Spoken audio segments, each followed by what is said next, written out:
lot of times when money is poured in to improve a community, it forces longtime residents out. But the good news is there are communities across the entire United States like this one that have figured out that secret formula for how to lift their community out of poverty and keep families in their homes.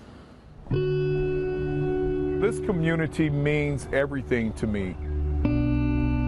The norm in our community is lower socioeconomic, very hard-working, prideful people. Home. It's a place that looks different but feels the same wherever you go.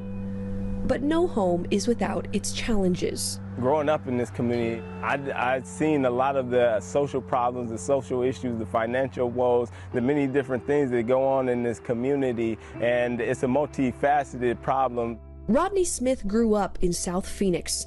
His community has had one of the highest poverty rates in the state for years. When I was growing up, I didn't know about a lot of these resources, and it led me to make a lot of wrong decisions in my life that ultimately led me to going to prison. And now that I've seen that these resources, I can be a catalyst for change in this community.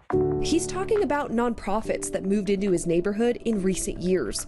The Tiger Mountain Foundation is one of them. It helps people like Rodney get their lives on track through working in a community garden. We see folks who have come through substance issue. We've seen folks come through reentry issue. Darren Chapman runs the group that helps keep people who grew up here employed in the neighborhood. There's 60% in Arizona of people who recidivate, right? We're seeing almost 85% of folks who don't recidivate within our organization. So that would be the big thing, is to see people somehow get engaged, get it truly involved in how this could be a better narrative. I feel accomplished today.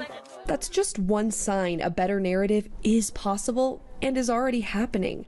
Now I have a positive outlook, I have a purpose, I have a vision, and I have a future community. A 2022 report by Common Good Labs and the Brookings Institution found between 2000 and 2015, 193 neighborhoods with high levels of poverty decreased their poverty rates by at least 10% without displacing their existing communities.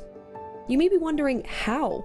Well, researchers found a combination of these factors in all communities that cut their poverty rate.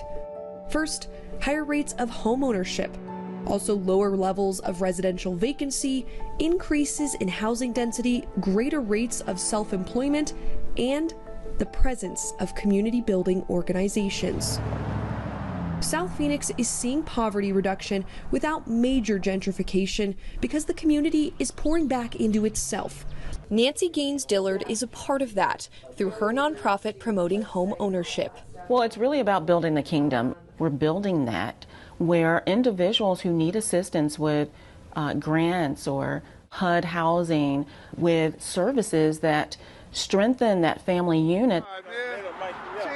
She and Darren are part of a network of nonprofits making this community a statistic for positive change. We want to be a template and best practice example for big cities across the United States of America. All right, appreciate you.